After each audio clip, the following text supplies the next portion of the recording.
አማራ የተባለውን ያደራጀውን ትልቅ ግዙፍ ጦር መርዳት ብቻ ነው። የዝናብ ልብስ አዋጡ ተብላችኋል፣ አዋጡ። ሽምብራ ግዙ ተብላችኋል፣ ግዙ። የሥራ ማስጊያጫ አምጡ ተብላችኋል። ሻለቃ ዳዊት $450,000 ነው በአንድ ቀን የወሰዱ።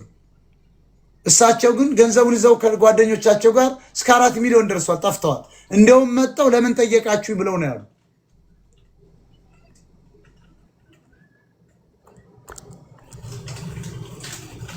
እኛ እኮ 400,000 አልጠየቅንም። እኛ እኮ $1 ሚሊዮን አልጠየቅንም። እነ ዘመድኩን በቀለ $1.7 ሚሊዮን ወስደውባቸዋል። እነ 360 እና ሀብታሙ ተማምለው መጥተው $1.7 ሚሊዮን ዘርፈዋል። በፋኖ ስም የታል ፋኖ? እንኳን 4 ኪሎ 4 ሜትር ሊሄድ አልቻለም። 4 መከራከር መድረስ አልቻለም። አሁን የምታዩት ዳያስፖራው በተለይ ተሸውዳቸዋል። ይሄን ቆርጣችሁ ላኩላችሁ። ጎፈንድሚ የከፈተው ሁሉ የእውነት አይደለም፣ በሙሉ የግል ጥቅም ነው። ኑሯቸውን ሊያቃኑ ነው። ኢትዮጵያም ሆነው እዚሁ ነው የሚከፍቱት።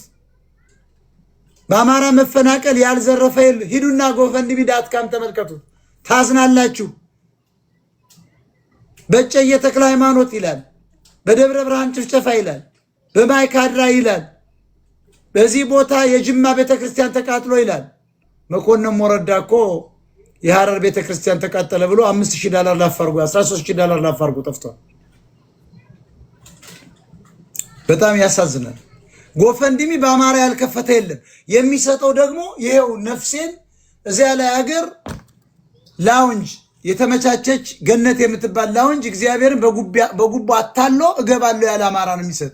አውቀው ነው ሆን ብለው እነዚህ ቡትቷሞች የማይገባቸው ያልነቁ የኢትዮጵያ ኦርቶዶክስ ተዋሕዶ ውስጥ ያሉ አማራዎች ገንዘብ ለምን ትሰጣላችሁ? መቄዶንያ ለምን ትሰጣላችሁ? መቄዶንያ እኮ ህወሓት ቋቋመ ገንዘብ እየሰበሰበ ገበሬውን ድሮን የሚገዛበት ምን ማለት ነው? በውጭ ሀገር ያላችሁ ቤተክርስቲያን አይቻቸዋለሁ። ለታየ ቦጋለ እኮ መጽሐፍ ስገዙ አይቻለሁ፣ አዝናለሁ። እነዚህ ኦነጋውያን ናቸው፣ ብልጽግና ናቸው። ተልኮ ይዘው ነው የመጡ። ታየ ሀገር ውስጥ ምን ሆኖ ነው የመጣ? አሳይለም ጠይቆ ኑሮን ሊያመቻች ልጆቹን እዚህ ሀገር ሊያስተምር ዘና ብሎ ሊኖር። ይሄው አማራ ይሸከመዋል። ይሄው ኦርቶዶክስ ቤተክርስቲያን ይሸከመዋል። በኦርቶዶክስ ውስጥ ያላችሁ ውጭ ሀገር የምትኖሩ ተጠልታችኋል።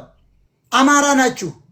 ብትፍጨረጨሩ ኢትዮጵያዊንም ብትሉ ኦሮሞ፣ ትግሬው፣ ኤርትራው፣ ጉራጌው አማራ እንደሆናችሁ ያውቃል። አትጃጃሉ። ያዋጣችሁ ገንዘብ በሙሉ ለግል ጥቅም ነው የዋለው። እንኳን ሌላ ለዘመነ ካሴ ያዋጣችሁ ገንዘብ 5 ሳንቲም ለተራው ፋኖ አልደረሰም። ምሬ ወዳጅ የወሰደው ገንዘብ ለተራው ፋኖ አልደረሰም። በደብረ ብርሃን ተፈናቃይ የሰበሰቡት ብር አልደረሰም። እነ መማር አለባቸው። በጎንደር ተፈናቃይ ሰብስበው እኮ ቁርጥማ አድርገው ቁርጥን የበሉበት የአማራን የጎንደሬን ስጋ በሉ፣ ደሙን ጠጡ፣ አጥንቱ አይወጋቸውም። ስለዚህ አሁን ሰው ጎፈንድሚ እያላችሁ የምትሰጡትን መርምሩ። ማንም እየተነሳ ጎፈንድሚ ብሎ ይከፍታል። በየቤተ ክርስቲያኑ እየተነጋገሩ ግሩፕ ፈጥረው $100-300 ታስገባላችሁ። ስህተት ነው። የሰሜን አሜሪካ የእግር ኳስ የተቃውሞ መድረክ ሊሆን ያልቻለው መንግስት ከድሮ ጀምሮ ያለው መንግስት የቆየው መንግስት ህወሓት የሚያደራጀው የሚጠራው ነው። ያ ኢትዮጵያዊ የመንግስት ደጋፊ ነው። የሰሜን አሜሪካ እግር ኳስና የአውሮፓ እግር ኳስ የሚባለው እግር ኳስ ተጫዋቾች ሁለት እግራቸው እንደ እስክንድር ነጋ ሰንደል እግር ነው። የደረታቸው መጨማደድ ብታዩ ኳስ የሚጫወቱ ልጆች እዚህ ሀገር ያደጉ ጠቅላላ እግራቸው ደጋን ነው የሚመስል። እነዚህ የትኛውን ሻምፒዮን አሸንፈው ያውቃሉ? 40 ዓመት ሆናቸው። መዝረፊያ ነው። አማራ ከናንቀልባው ታዝሎ ሄድላቸዋል፣ ይዘርፉታል። ኦሮሞ የራሱ ሲኖዶስ አለው፣ ትግሬው የራሱ ሲኖዶስ አለው። አማራ ግን ይጃጃላል፣ ለገንዘብ ይፈልጉታል። ሁሉ ህንፃዎች የተሰሩ በአማራ ነው። እዚህ ሰሜን አሜሪካ ኦሮሞ የራሱ እግር ኳስ እንትን አለው፣ ትግሬው የራሱ እግር ኳስ አለው። አማራው ግን በኢትዮጵያ ስም ይነገድበታል፣ ቲሸርት ይሸጥበታል። እነ ቤታዮ እኮ ሳይቀሩ ዓለም አቀፍ ሴተኛ ዳሪዎች እኮ ተሳዳቢዎች መጥተው እኮ ቲሸርት እንሸጣለን እያሉ ኦሮሞች፣ ሻቢያዎች ለአማራ ነው እዚያ የሚሄደው አማራ ነው። ኢትዮጵያ አማራ ነው። ይሄ አልኩባ የአብይ አህመድ ደጋፊ አማራ ነው የሚሄደው። ቤተክርስቲያን ውስጥ ያደፈጠው ነው የሚሄደው። በአንቀልባ በጎጃም አንቀልባ ተዛዝሎ አማራው የልጅ ልጅ ሁሉ ተሸክሞ ነው የሚሄደው። በጣም አዝናለሁ። ይኸውላችሁ ከነስቴዲየሙ ጀምሮ የሚከፍለው የኢትዮጵያ ኤምባሲ ነው፣ ዋሽንግተን ዲሲ ያለው። የአውሮፓውም እንደዚያው ነው። ለምንድን ነው ዓላማው? ካድሬ ይመለምሉበታል እዚያ ውስጥ። የኢትዮጵያ የእግር ኳስ ጨዋታ እየተባለ ሰሜን አሜሪካ የሚሄደው በሙሉ የመንግስት ደጋፊ ነው። ወያኔ 28 ዓመት ስትቆይም የወያኔ ደጋፊ ነው ዲያስፖራው። አሁን ደግሞ የአብይ ብልጽግና ደጋፊ ነው፣ የብአዴን ደጋፊ ነው፣ የህወሓት ደጋፊ ነው። በብዛት የመንግስት ደጋፊ ነው የሚሄደው። አማራውን ለማታለል ነው። ሰብስበው ኢትዮጵያዊነት ይነግሩታል። ግን እኮ የኦሮሞ የራሱ እግር ኳስ ጨዋታ አለው፣ ትግሬዎች አላቸው። አማራ ግን በጣም ያላግጡበታል። እኔ ያዝናለሁ። ስለዚህ ገንዘብ የምታዋጡ ሁሉ በሙሉ ኦርቶዶክስ ውስጥ ያላችሁ ናቸው። ባለፈው ለመቄዶንያ ብላችሁ የሰጣችሁ እናንተ ናችሁ። ለምንድን ብለን ማጋለጥ አለብን። እናንተ ኢትዮጵያኖችን አማራዎችን በተለይ ማጋለጥ ያስፈልጋል። ለምን ካላችሁ በተለይ አማራው ያች ገነት 7 ቤት ያለችው ገነት እገባለሁ ብሎ ስለሚያስብ እግዚአብሔርን በጉቦ እያታለለ ለመግባት ነው እንጂ እዚህ ጋር እኮ ሲለምኑ ዘፋኞች ሲመጡ አይሰጥም። ደም ፈሷት ከሊቢያ ስትመጣ እኮ አልሰጡ። እነ ወልደ ጊዮርጊስ እኮ አልሰጡ እንኳን ሌላ ስማቸውን እየገነቡ ነው።